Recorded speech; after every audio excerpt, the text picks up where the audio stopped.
Les familles des victimes, les autorités sanitaires de Gaza et des journalistes ont révélé une réalité atroce.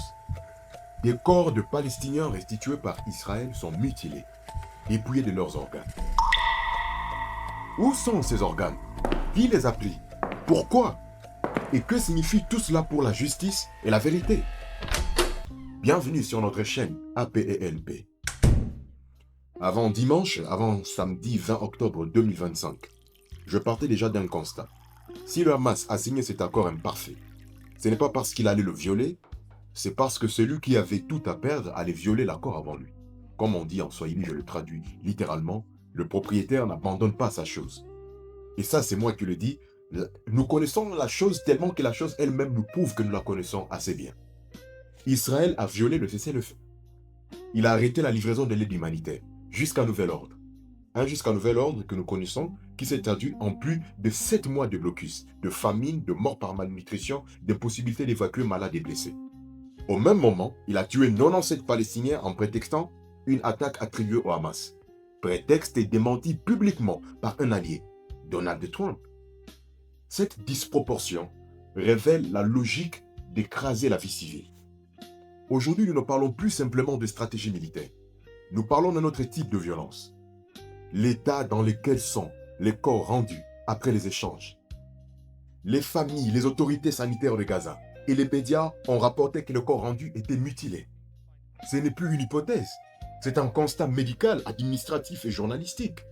Selon Ismaël Tawabta, directeur du bureau des médias du gouvernement de Gaza, je cite, « Les corps que nous avons reçus étaient mutilés.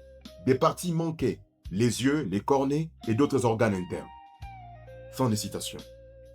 Des médecins palestiniens ont confirmé, je cite encore, certains corps d'hommes et de femmes et d'enfants présentaient des incisions chirurgicales précises, non dues à des éclats ou à des projectiles.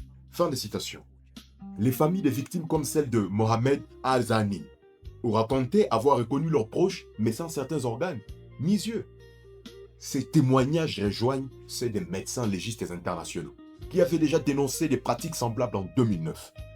Lors des premières autopsies des prisonniers palestiniens. Ces accusations ne sont pas neuves. En 2009, une enquête menée par le journaliste suédois Donald Bostrom dans Aftonbladet révélait, je cite, « Des jeunes Palestiniens tués par l'armée israélienne ont été ramenés chez eux après une autopsie. Leur corps présentait des traces de prélèvement d'organes. » Fin de citation. Cette enquête avait déclenché une tempête diplomatique. Israël accusa Bostrom d'antisémitisme et tenta de discréditer l'article. Pourtant, peu après, les aveux du docteur Yehuda Hiss, directeur de l'Institut médico-légal israélien, Abu Kabir, confirmèrent ces pratiques.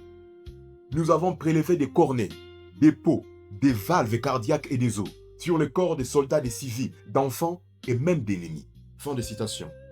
Une interview qu'il a tenue sur Channel 2, rapportée par The Guardian en décembre 2009. L'anthropologue Nancy Shepherd Hughes de l'Université de Californie, Berkeley, témoigna devant le Harvard Medical School Forum.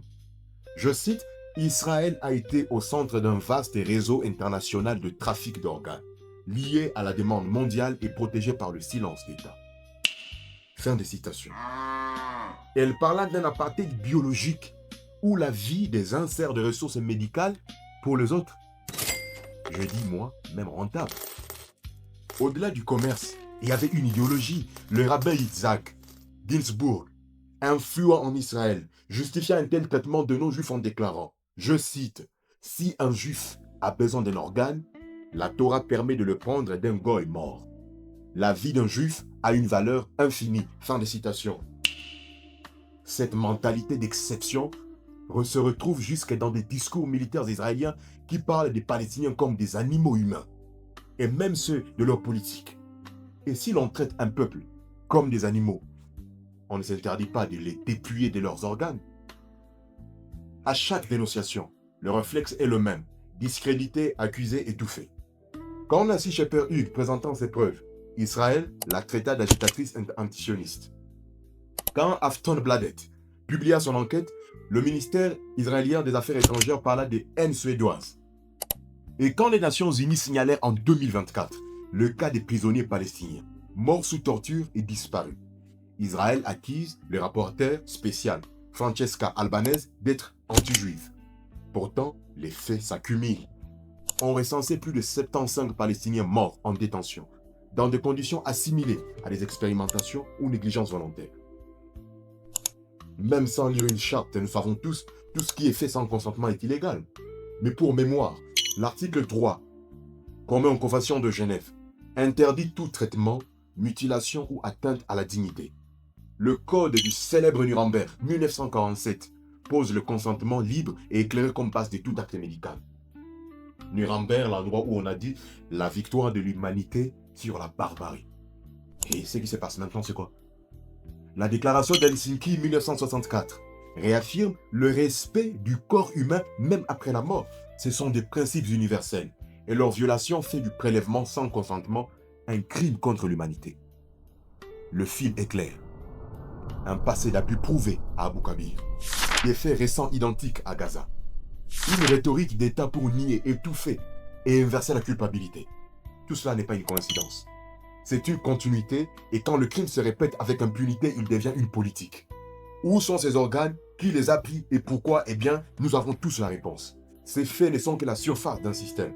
Dans notre prochaine vidéo, nous remonterons plus loin des causes lointaines et immédiates du génocide à Gaza, jusqu'à l'aboutissement du 7 octobre.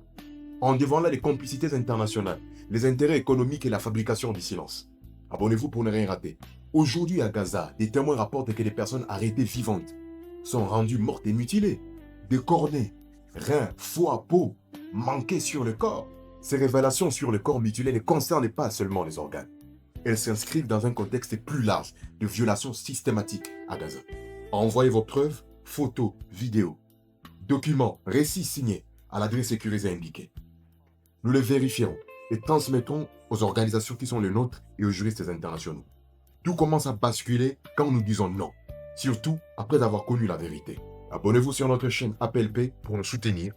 Likez, commentez et partagez pour que ce message aille au plus loin. La victoire est à nous. Gloire à Dieu.